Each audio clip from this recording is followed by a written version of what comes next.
जरा सोचिए, एक ऐसा संगीत जिसकी धुन सुनते ही नदियां रुक जाएं, बड़े बड़े देवता सिर झुका लें और तो और पूरा ब्रह्मांड जैसे थम सा जाए।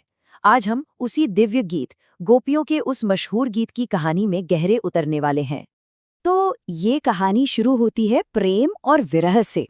देखिए, जब भी कृष्ण वन में होते थे ना, तो गोपियों का मन भी मानो उनके साथ ही चला जाता था।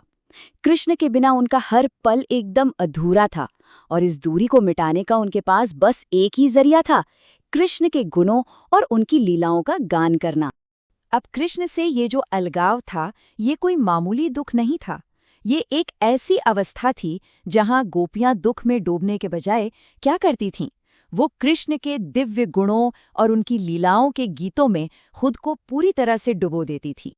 ये कोई साधारण उदासी नहीं, इसे कहते हैं विरह। विरह एक बहुत ही गहरी आध्यात्मिक अवस्था है, जहां दूरी ही नजदीकी बन जाती है।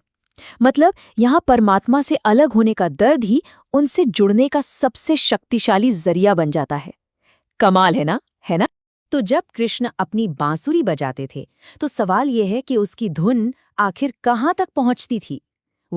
उसकी पहली लहर ही सांसारिक सीमाओं को तोड़कर सीधा दिव्य लोकों तक जा पहुँचती थी। ये संगीत इतना ज्यादा शक्तिशाली था कि स्वर्ग में विहार कर रही सिद्धों की पत्नियां भी अपने पतियों के साथ मोहित हो जाती थीं। वो अपनी सुध-बुध इस कदर खो बैठती थी कि उन्हें ये तक पता नहीं चलता था कि उनके कमरबंद ढीले हो रहे हैं। सोचिए जरा। अच्छा, ये तो हुई सिद्धों की पत्नियों की बात। अब देखते हैं कि इस संगीत का उन महान देवताओं पर क्या असर हुआ, जो खुद ही ज्ञान और ध्वनि के स्वामी हैं। मतलब ब्रह्मा, शिव और इंद्र। तो जब ब्रह्मा, शिव और इंद्र जैसे महान देवताओं ने इस संगीत को सुना ना, तो वो भी चकित रह गए। अपने असीम ज्ञान के बावजूद वो इसकी दिव्य प्रकृति और इसके सार को समझ ही नहीं पाए, और अंत में वो बस श्रद्धा से अपना सिर झुका सके, बस इतना ही। लेकिन इस संगीत का जादू सिर्फ देवताओं और दिव्य आत्माओं तक ही सीमित नहीं था। नहीं, यह तो पूरी प्रकृति में फैल गया, और इसने हर जड़ वस्तु में भी मनो चेतना जगा दी। मिसाल के तौर पर व्रज के पशुओं पर इसका असर देखिए। कृष्ण की बांसुरी की धुन सुनकर बैल, हिरन और गायें सब कुछ भूलकर जैसे मंत्रमुग्ध हो जाते थे।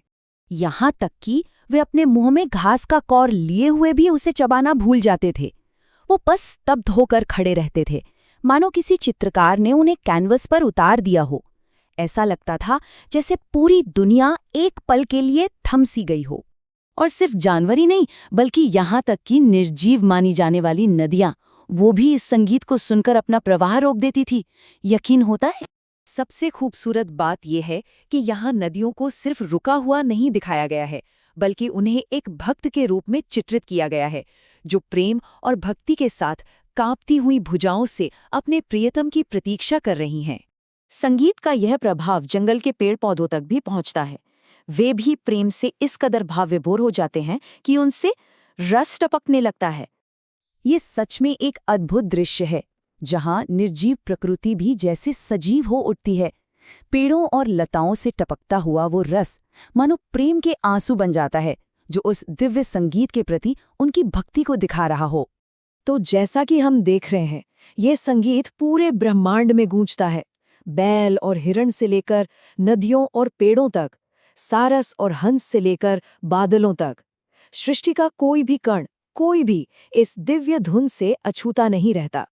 चलिए, अब कहानी उस पल की ओर बढ़ती है जिसका गोपियों को दिन भर से इंतजार था। वो पल जब कृष्ण जंगल से वापस लौटते हैं।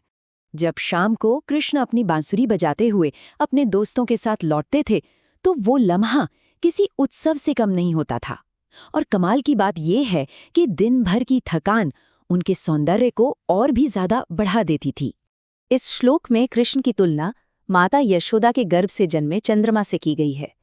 मतलब जैसे चंद्रमा रात में शीतलता लाता है, ठीक वैसे ही कृष्ण की वापसी व्रज के सभी निवासियों को दिन की गर्मी और वियोग के ताप से राहत दिलाती है। और कृष्ण की वापसी का ये उत्सव एक नहीं बल्कि 2 स्तरों पर मनाया जाता था। धरती पर उनके मित्र और गोपियां उनका गुणगान करते थे, और स्वर्ग से ब्रह्मा और दूसरे प्रमुख देवता खुद उनके चरण कमलों की पूजा करने आते थे। चलिए अब इस पूरी कहानी के सार पर आते हैं, इसके गहरे अर्थ को समझते हैं। आखिर गोपियों का ये गीत हमें दिव्य प्रेम के बारे में क्या सिखाता है? तो इस कहानी का सबसे गहरा सार ये है कि गोपियों का गीत सिर्फ वियोग का दुख नहीं है। ये दिखाता है कि सच्ची भक्ति हमारे अनुभव को कैसे पूरी तरह बदल सकती है। उनके लिए तो विरह ही सबसे गहरा संयोग बन गया, क्योंकि उनके मन और हृदय पूरी तरह से कृष्ण में लीन हो चुके थे। और आखिर में ये सब कुछ एक ही चीज पर आके रुकता है, एक ध्वनि, बांसुरी की वो एक आवाज जो पूरे ब्रह्मांड को, गोपियों, पशुओं, नदियों, पेड़ों और यहाँ तक कि देवताओं को भी दिव्य प्रेम के एक ही धागे में पिरो देती है। तो हम इस कहानी को इसे एक विचारोत्तेजक प्रश्न के साथ समाप्त करते हैं। भक्ति वास्तविकता को कैसे बदल देती है? ये कहानी हमें ये सोचने पर मजबूर करती है कि प्रेम की शक्ति हमारी दुनिया को देखने के नज़रिए को किस हद तक और कैसे बदल सकती है।